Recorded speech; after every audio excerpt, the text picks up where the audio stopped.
Ah, the doorbell, and it's the motoring doorbell, which suggests the imminent arrival of Mr. Peter Brock. Please make him welcome, ladies and gentlemen. Rockstar. Hi, my darling. Peter, glad to see you. Okay, Doug, the illegitimate son of the Duke of Edinburgh and Princess Grace of Monaco, Peter Brock is true royalty. However, the fact he'll receive a $100,000 bonus if he wins next week is pissing the other drivers off. Olympic athlete, brain surgeon and sexual dynamo, Peter Brock is the hero of Bathurst. Ladies and gentlemen, Peter Brock.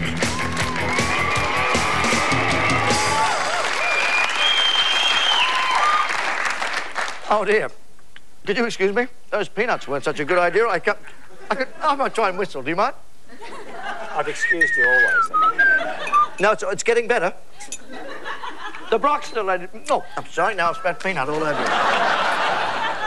you. We're like family, though, aren't we, Peter? We are, Dougie. We've known each other for so many years now. We've been up there at Bathurst together. Yes. You winning, collecting prize money, accolades, the adoration of a nation, and me just sort of scabbing around with a laminated pass, hoping I can get a free drink. And the wrong pass, usually, Doug. Yes, Still. I know. Yep. 9 times you've won Bathurst.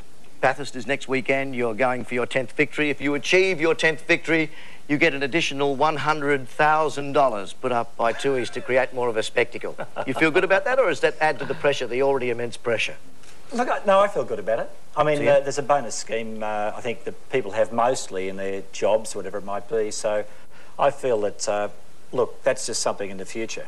I'm just going to get up there and just run the race as hard as I can, and if that happens, that happens. So you're not really thinking about the 100G at all? Well, let's put it this way. Bev hasn't actually gone out and ordered any new drapes yet. I've just got this word forming now. Bullshit, I think it's... Dougie. I'm sorry. Some of us aren't motivated by money. I mean, some of us just get out there and do it, you know. It's a good thing. Be nice, though, you know. Be nice, yes. I must admit, I'd have a very happy bank manager, I think. Buy yourself a decent car, get out of those Holdens.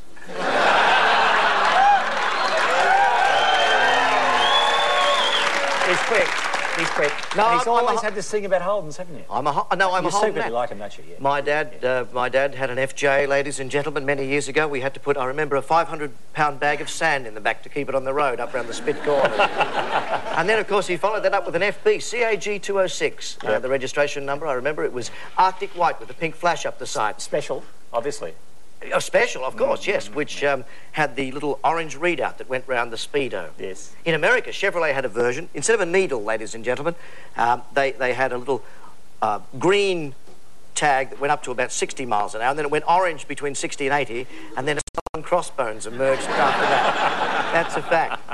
But you are absolutely indivisible from Holden in the eyes of the fans. I know you've had bursts in this, that and the other car, and you've driven Porsches at Le Mans, but the Holden fans, they cherish you. You're an icon.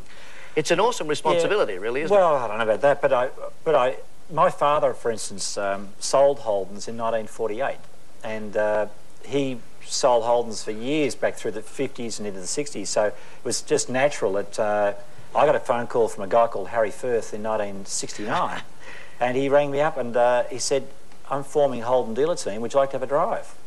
And now I thought it was one of my mates putting on a Harry Firth voice, and fortunately I didn't make a great error and sort of go, ha, ha, ha, it's you, Bill Bloggs or whatever, and I played it straight, and it was Harry, and I was just amazed that I could get into a Holden. It was my dream, really, in life. At that time, I remember you were racing an Austin A30 with a 186 Holden motor. A fine British vehicle. It didn't know what had happened to it. I think that Herbert Austin would have rolled over in his grave when he saw what I did to it. I put this huge motor in the thing, and it won a lot of races, though. It was really fabulous. With big wheels sticking out the side, I remember. Yeah. You're basically a bit of a loud, aren't you, Pete? I really am. The car looked like it never got off the trailer. It looked like I was on the trailer the whole time. But yeah, I am.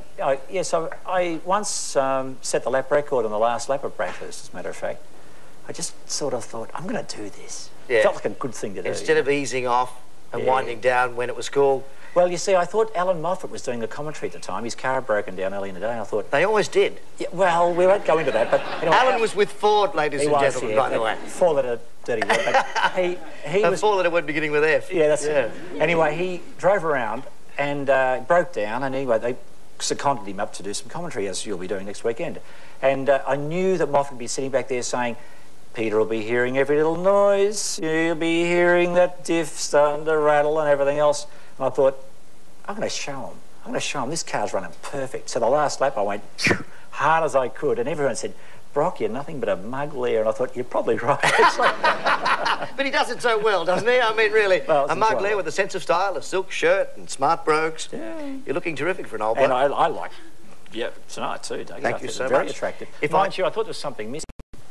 No, the jack's here. No, I bought a little thing for you tonight, Dougie. Oh, it's gift time, is it? It is. Oh, no!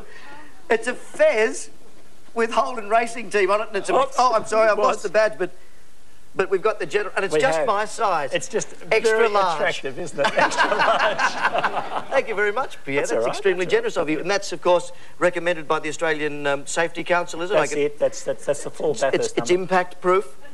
It suits the shape of your head, actually, don't, doesn't it? A big patch.